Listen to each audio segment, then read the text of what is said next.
어느 대학교 교수님이 학생들에게 강의를 하면서 뭔가 꺼내 들고 보여주는 거예요. 뭘 보여주나 했더니 돈 5만 원 지폐를 보여주는 거예요. 여러분, 이거 5만 원 맞죠? 네, 맞습니다. 이거 갖고 싶으신 분 손들어 보세요. 그래, 전부 손들더래요. 자, 그러면 보세요. 이 돈을 한번 꾸게 접어버린 거예요. 자, 구겨진 돈입니다. 그래도 갖고 싶은 분 손들어 보세요. 여러분들은 전혀 돈에 초월한 것 같아요. 학생들은 구겨졌다고 안 갖겠어요? 저요. 그 다음에는 어떻게 했느냐 하면 이 돈을 침을 뱉어요. 땅에 던져버려요. 돈을 밟아요. 돈이 얼룩이 묻었어요. 지저분해졌어요. 그래도 가지실 분 손들어 보세요. 여러분, 돈이 지저분하다고 안 가집니까? 학생들이 다 손드는 거예요. 자, 맞아요. 이 돈이 구겨져도 얼룩져도 이 돈은 5만 원권이라는 가치를 갖고 있는 것입니다.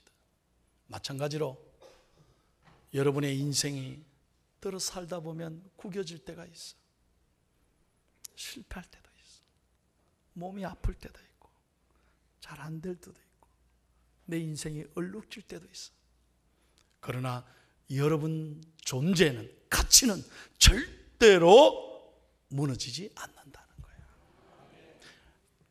학생들이 굉장히 감동을 받았다. 저는 이 글을 읽고 많은 생각을 했어요. 오늘도 마찬가지입니다. 제가 목사로서 여러분을 늘 위해 기도할 때 보면요, 내가 누군지를 모르면 조금만 어려우면 다 흔들려 버려요. 가정에 조금만 어려움이 있어봐요, 신앙생활 다 포기하고 낙심할 때가 참 많아요. 그러나 내가 누구인지를 분명히 알면 우리는 어떤 어려움에도 흔들리지 않고 믿음 생활에 끈이 일어서서 나아갈 줄로 믿습니다.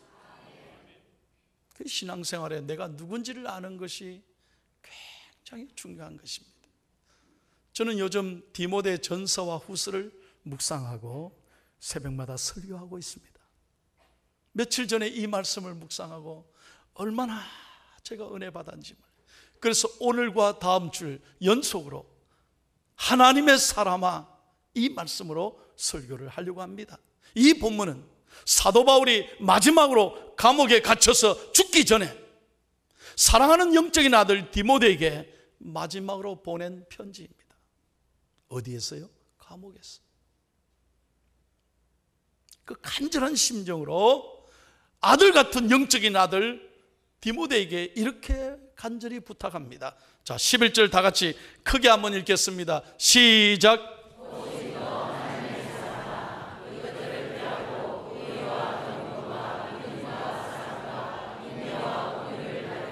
아멘.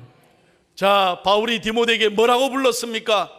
오직 너 하나님의 사람아.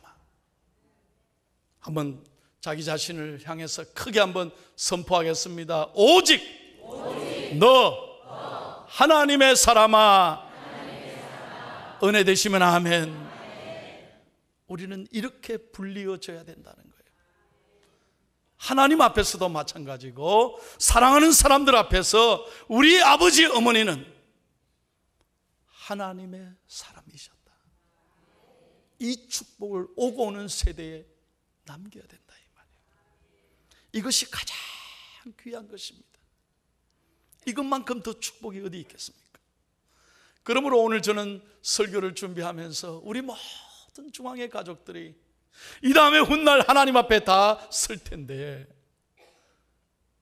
우리 다음 세대들 자녀들이 정말로 우리 아버지, 어머니, 우리 할아버지, 할머니를 생각할 때마다 우리 아버지는 돈밖에 몰라. 세상의 재미대로 살았어. 그게 아니라 내 아버지, 어머니는 오직 하나님의 사람이셨다. 이 유산을 남길 수 있기를 진심으로 소원합니다. 믿으시면 아멘. 요즘 날씨가 많이 무더워서 장례가 계속되고 있습니다. 저는 지금까지 장례를 많이 인도했습니다. 목사로서요, 가장 감사하고 행복한 것은 사랑하는 우리 고인의 장례에 갔을 때 자녀들이 다 예수 잘 믿고 너무너무 내 부모님을 생각하며 감사하면서 예배 드리는 모습을 볼 때마다 제가 가장 목사로서 감사해요. 너무너무 고마워요. 참, 이 가정이 자식 농사를 잘 지었구나. 부러워요. 그런데 어떤 때가 제일 가슴 아픈지 아십니까? 부모님들은 예수 믿었는데 자녀들이 도저히 교회를 몰라요. 신앙을 버렸어요. 그래서 예배 드려도 썰렁해. 찬송을 못 따라 부르는 거예요. 이럴 때가 가장 가슴이 아파요.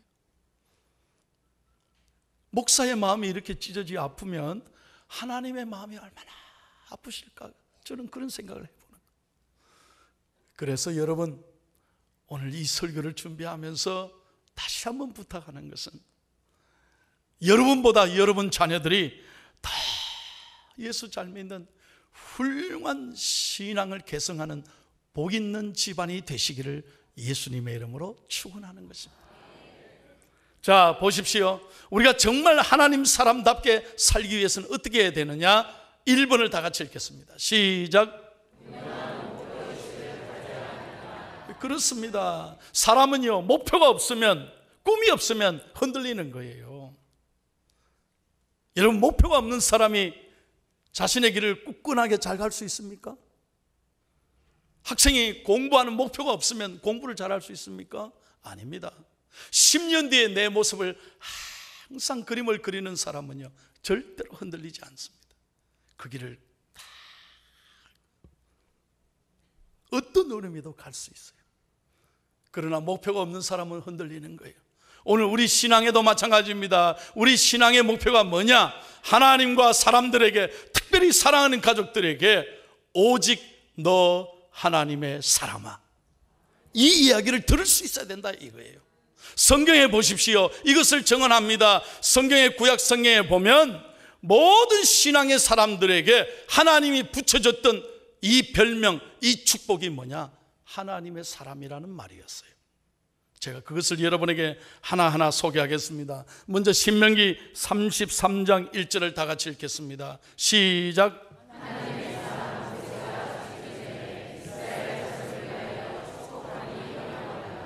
그렇죠. 여러분, 모세가 누구입니까? 이스라엘을 출애굽시키고 홍해를 건너서 40년 동안 광야 생활을 이끌어간 사람입니다. 민족의 지도자입니다. 하나님께서 그를 향해서 딱 한마디, 하나님의 사람 모세였다고. 그것입니다. 우리가 사모해야 될 이름, 별명이 바로 이 말입니다. 하나님의 사람. 두 번째, 사무엘상 9장 6절을 다 같이 읽겠습니다. 시작.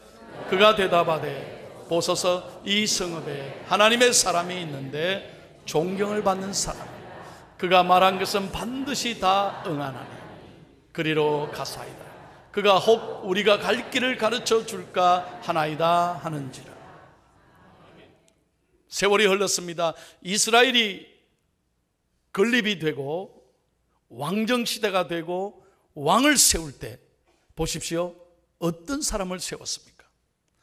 역사가 어려울 때 하나님은 어떤 사람을 찾습니까? 잘 배운 사람입니까? 똑똑한 사람입니까? 말 잘하는 사람입니까? 권력 있는 사람입니까? 돈 있는 사람입니까? 아닙니다. 하나님의 사람을 찾았다 이 말이에요. 역사에 어려울 때마다 하나님은 언제나 하나님의 사람에게 관심이 있습니다. 그 하나님의 사람을 들어서 민족을 새롭게 하고 국가를 새롭게 하고 가정을 새롭게 하고 교회를 새롭게 하고 우리의 미래를 그 하나님의 사람 한 사람 때문에 바꾸어 가는 것입니다. 저와 여러분 한 사람이 정말 하나님의 사람으로 믿음으로 살아갈 때 우리를 통해서 우리 주위가 달라지고, 다시 한번, 우리 주위가 달라지고, 내 가정이 달라지고, 교회가 달라지고, 민족이 달라질 줄로 믿습니다. 하나님은 잘난 사람을 찾고 있는 게 아니에요. 하나님의 사람을 찾는 거예요. 마지막 세 번째, 느헤미야 12장 24절을 같이 읽겠습니다. 시작.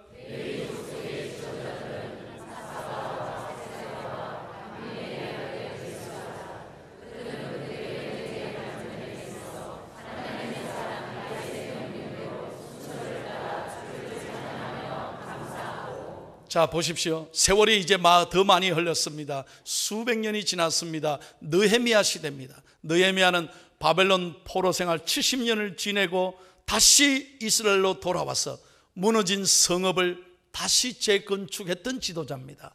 그때 이스라엘 백성들이 수백 년을 지나왔는데 후손들이 다윗에 대하여 뭐라고 말합니까? 하나님의 사람 다윗을 기억했다는 거예요.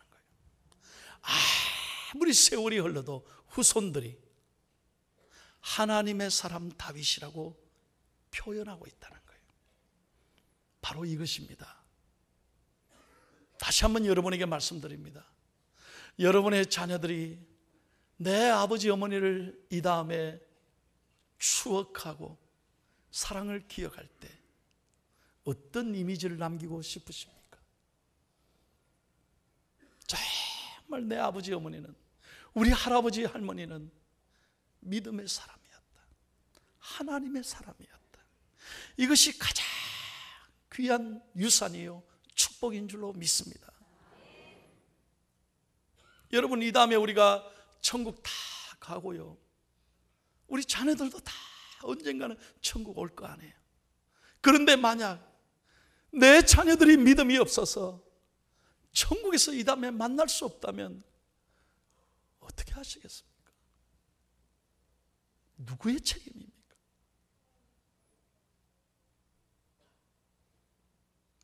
여러분, 공부 잘 뼈빠지게 시켜서 좋은 대학 보냈는데 그 아들이 정말 효도입니까?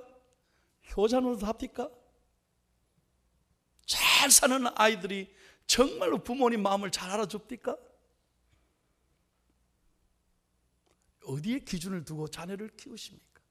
우리가 정말 물려줘야 될 것이 무엇입니까? 돈이 아닙니다.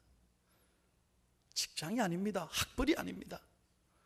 우리의 관심은 오직 하나님, 나와 내 집은 오직 하나님만 섬기겠노라. 이 믿음을 계승해야 된다 이거예요. 저한테 너무 감격해서 울면서 찾아와서 간증했던 분이 있습니다.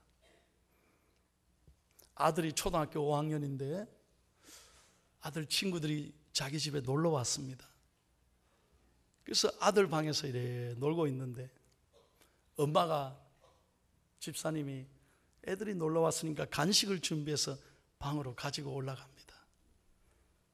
근데 문이 좀 열렸어요.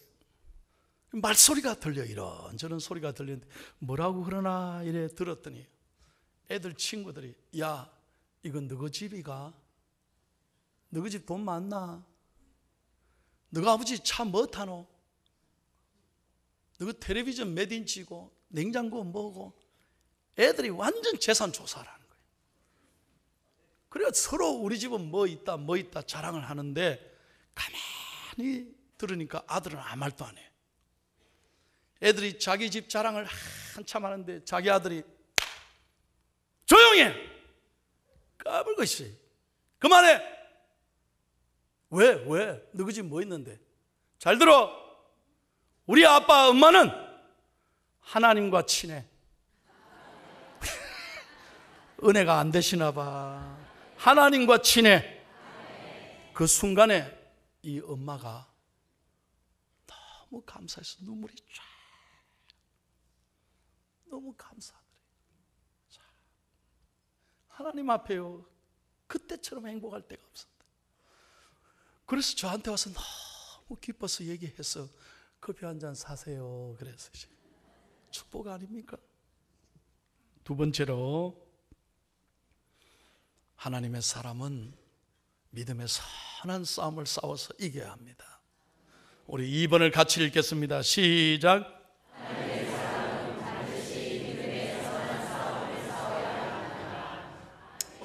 신앙생활, 예수 믿으면 다 편안해지는 거 아닙니다. 예수 믿으셔도 어려움이 있습니다. 예수님도 십자가 지시고 제자들도 어려운 고난의 길을 걸었습니다. 다 잘 되는 거 아니에요. 내가 예수 믿었는데 어려움이 누구든지 찾아올 수 있습니다. 그럴 때마다 기억하셔야 됩니다. 신앙생활은 영적 전쟁입니다. 우리가 예수 믿고 구원받고 세례받고 죄 용서받고 반드시 우리는 천국 가게 될 것입니다. 영생을 누리게 될 것입니다. 그런데 이 영생을 간직하기 위해서는 여러분 신앙의 싸움에서 이겨야 되는 거예요. 마귀는요 절대 우리를 그대로 되지 않습니다. 마귀는 늘 우리를 공격하고 틈만 있으면 우리를 노리고 구원의 감격을, 은혜를 다 잃어버리게 해요. 저는 목회하면서 봅니다. 정말 처음 예수 잘 믿었습니다. 봉사 열심히 했습니다. 그런데 어느 순간에 시험 들어서 교회와 거리가 멀어집니다. 봉사 나 이제 안 한다. 헌금 나 안 한다. 마귀가 그걸 노리는 것입니다. 여러분 아셔야 돼요. 우리의 싸움은 여러분 사람이 아닙니다. 이 싸움은 영적 전쟁, 마귀의 권세 잡은 자, 이 공중 권세 잡은 자와 영적 전쟁인 거예요. 그래서 우리는 깨어 있어야 합니다. 12절 말씀 한번 봐요. 12절 다 같이 시작.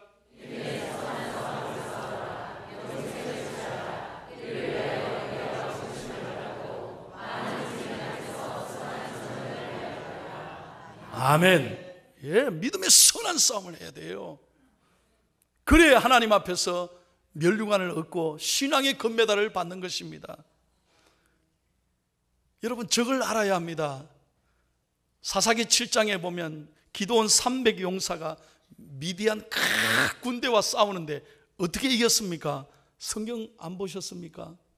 밤중에 하나님이 기드온 300 용사들하고 들어가서 찬송하면서 말이죠, 횃불을 높이 들고 항아리를 부셔버리니까 300밖에 안 되는데 적들이 놀래가지고 수많은 사람들이 에워싼 줄 알고 정신이 나가서 저끼리 찔러 죽이고 다 죽었어요.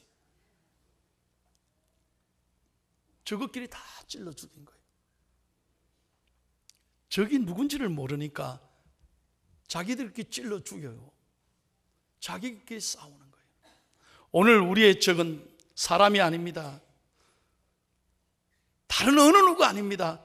이 마귀가 우리를 노리는 것을 항상 영적으로 깨워서 우리는 정신을 차리고 믿음을 굳게 지켜야 될 줄로 믿습니다.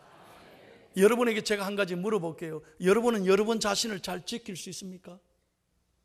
내 정과 욕심과 내 성격과 내 분노를 여러분 잘 컨트롤 하십니까?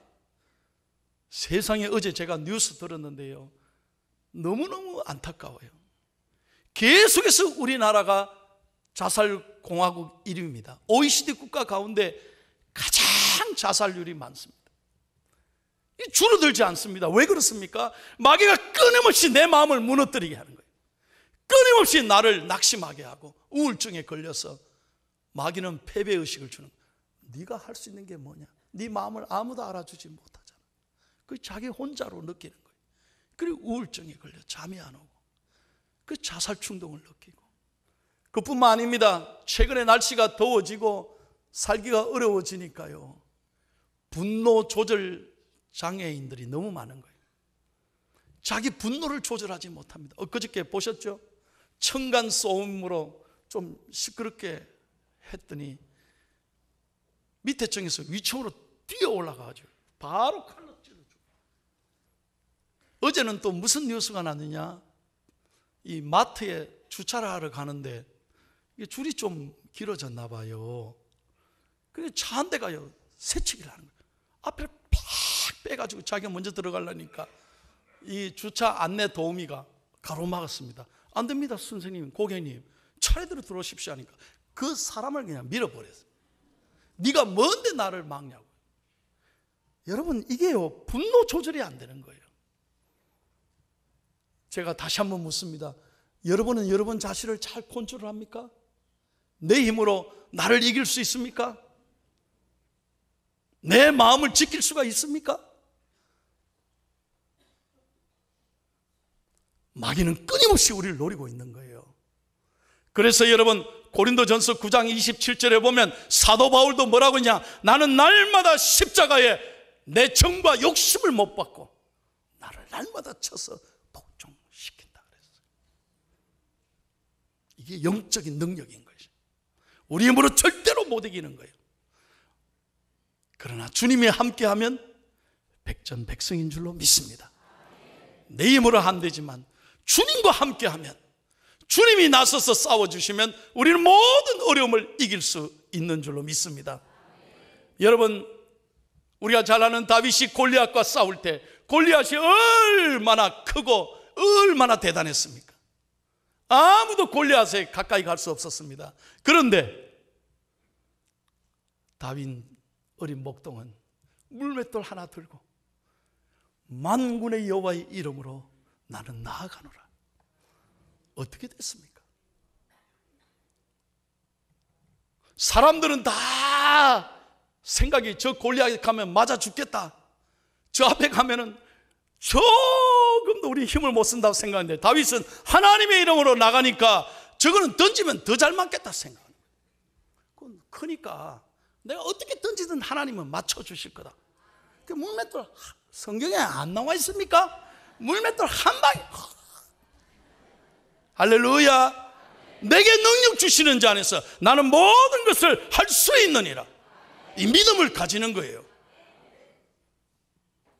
그래서 우리는 내 힘으로 하지 않고 주님과 함께 하나님의 전신갑주를 입고 영적으로 무장하고 기도하고 깨어있고 말씀 충만해서 마귀와의 싸움에서 이겨서 우리는 승리해야 되는 줄로 믿습니다. 마지막으로 에베소서 6장 11절을 다 같이 읽을게요. 시작.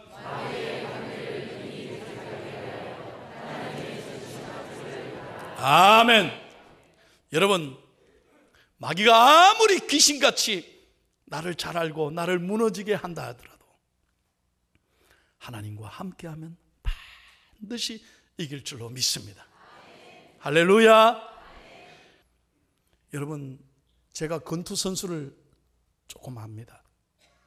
그 권투 선수가 옛날에 저희 교회 교인이었어요. 근데 그 권투 선수가 하는 말이 있습니다.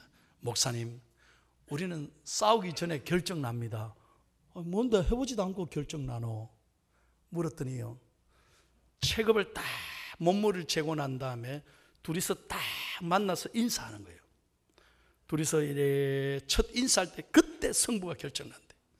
그때요, 눈이 흐리멍텅하고 자신감이 없어. 이러면 그 사람 백전백패 한다는 거예요. 그때요, 사기가 딱 충천하면 네 오늘 죽었다 생각. 이러면요, 상대방이 겁을 먹는데요. 눈을 보면 그 사람을 이길 수 없는 나를 딱 보인다는 거예요. 잘 들으셔야 돼요. 여러분, 오늘 우리도 나는 부족하고 아무것도 아니지만 예수 그리스도를 힘입어 믿음으로 나갈 때 그리스도가 답이 되는 줄로 믿습니다. God is my answer. 여러분, 문제가 복잡할 때마다 주님을 의지하고 나가면 주님이 해답되어 주시고 주님이 풀어주시고 주님과 함께 가면 백전백승이라 이 말.